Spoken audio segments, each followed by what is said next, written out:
Riley Rogerson with Notus. I appreciate your time here on Live Now from Fox. It was 427 to 1 on the House floor, that lone representative being Clay Higgins. What do we make? Are we surprised that this was so overwhelming today?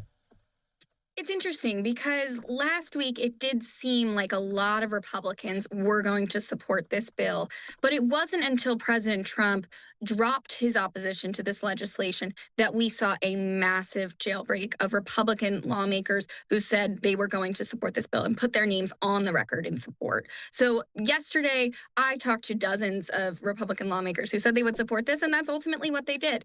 Just Clay Higgins, a pretty conservative lawmaker from Louisiana, was the one member who voted against this, Republican or Democrat.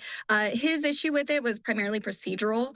He doesn't like how the discharge petition went and has issues with how files are released relating to criminal procedures. But otherwise, this was a huge unanimous moment on the House floor. Yeah, and you mentioned, he said it was a principled no, and this is a post on social media from you saying earlier this week or last week, he told him the petition itself is poorly written. It supports an endeavor that contrary to longstanding criminal justice procedures in America. So I've opposed it on that basis. And of course, this will go over to the Senate, potentially a vote tonight. That would be monumental, but they potentially could also add amendments talking about the privacy, talking about the redacted nature of some of this information in and around Jeffrey Epstein, obviously the convicted sex offender and sex trafficker there. What do we expect on the Senate floor? Could it get through tonight? Right. So it's worth noting that even though someone like Speaker Mike Johnson voted for this on the floor, he voted reluctantly. He has a lot of concerns about this legislation. And he said that he doesn't think that there are adequate protections for the survivor's privacy and other issues with the bill. So he has talked to Senate Majority Leader John Thune.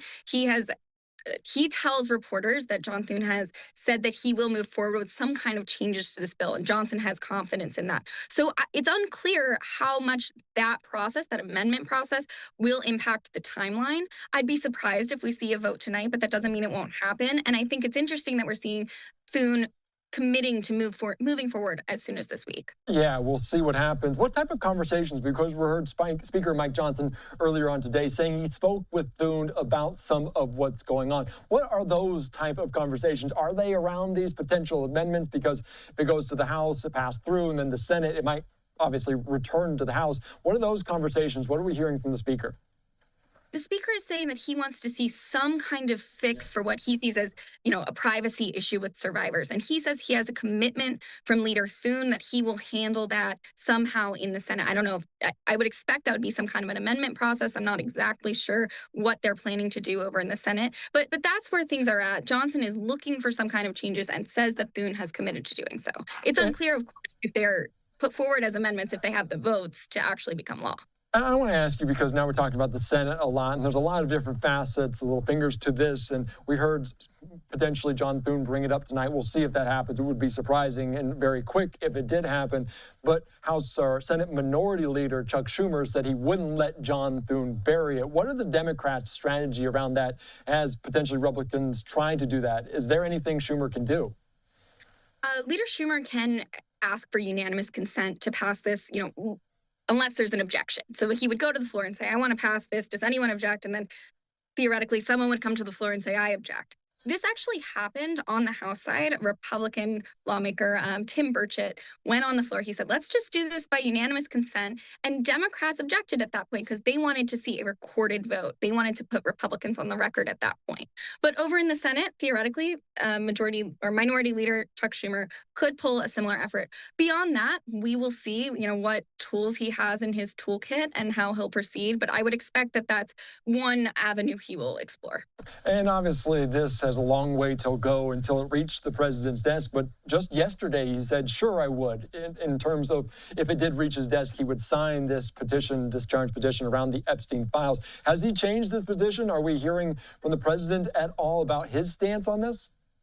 I haven't heard that it's changed since he said he would support it. Of course, that was a huge departure from where he was at just days ago when White House officials were reportedly calling and pressuring some Republican lawmakers like Nancy Mace, Marjorie Taylor Greene, or Lauren Boebert, to try to get them to withdraw their support for the discharge petition. But since he said he will sign this legislation, I have not heard that he's changed his mind. All right, Riley, stick with us. We do have Mike Lawler speaking on the Capitol Hill steps. Let's dive into this real quickly here on Live Now.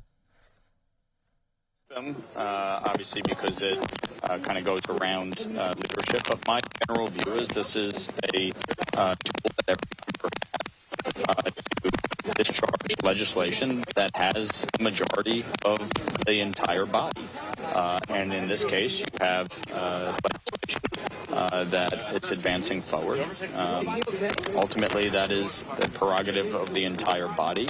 And so it happens. Last Congress, I supported the Social Security Fairness Act, and we got that signed into law by discharge.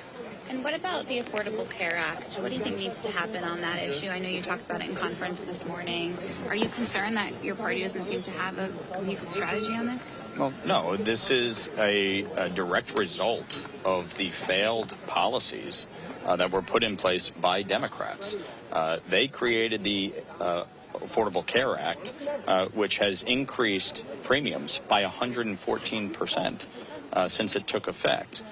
I have supported extending the ACA enhanced tax credit for a year so that we can actually focus on addressing the longer-term issues with health care and why it is unaffordable for every American.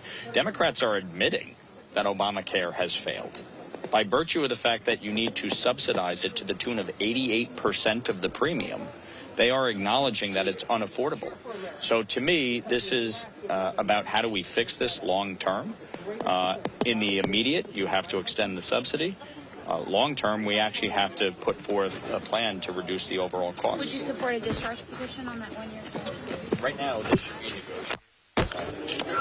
All right, the audio a little spotty there coming from the Republican from New York, Mike Lawler, talking about obviously the Affordable Care Act, some of those subsidies. Let's bring in back to the conversation Riley Rogerson with Notus, and we're talking about the Epstein files moving through the House. We talked about President saying he would definitely sign it. Let's reverse just a little bit because the lone nay vote was Clay Higgins. He said it was a potentially procedure, a principled no in terms of this. The fact that he's a Republican, the fact that he's from Louisiana, similar to that of Speaker Mike Johnson. Do they have any relationship? Can you speak to that at all?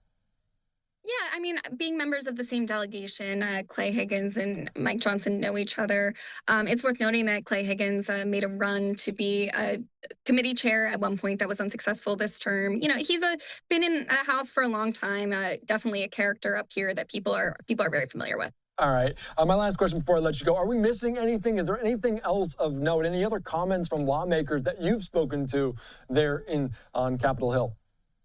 The other, thread here that reporters are asking about has to do with Congresswoman Stacey Plaskett, or I guess I should say delegate, non-voting delegate, Stacey Plaskett from the Virgin Islands. Through the documents that have been released, there appears to be some sort of tie between Jeffrey Epstein and Stacey Plaskett. And Congressman Ralph Norman, a conservative, is seeking to censure her, and he tried to do that earlier today. So we'll see where that goes, but that's just more fallout that we're seeing from this Epstein saga. Can you give me any more insight into that? Because I think they're debating potentially that a little bit there on the House floor right now. Jamie Raskin talking about this, but we've seen other members of Congress be censured before. This is a little bit different. How would that work? What would need to happen? Yeah, my understanding is that if this were successful, she would lose her position on the House Intel Committee. Beyond that, I'm not entirely sure what it looks like as it's been playing out in real time here. But yeah, there have been a number of censures coming from both sides of the aisle. It's really increased in popularity, this Congress. Some of them have been successful. Sometimes members are stripped of their committees. Other times it's just a moment for the House to say that they don't approve of some members' behavior. And does this lead to that narrative? We heard President Trump call it a Democratic hoax. Does this kind of undermine any of what the Democrats are trying to say when some of these motions about a censure come up? I mean, that's a good question. Certainly, I think that that would be an argument that Republicans are making. They've been making it, the entire time, even though that they supported this legislation on the bill. As someone like Congressman Troy Nehls, for example, originally said he would not vote for this. He said it was a hoax, and then ultimately voted for it and still called it a hoax. So I don't think that that storyline, that talking point, is changing at all with Republicans. And if the Stacey Plaskett piece of this, fits into it, I would not be surprised. All right, a lot of very complex, a lot of fluid nature just between last week and this week, and I can only imagine what potentially next week will hold. Riley Rogerson, thank you so much. I appreciate your insight. You're on Live Now. Of course.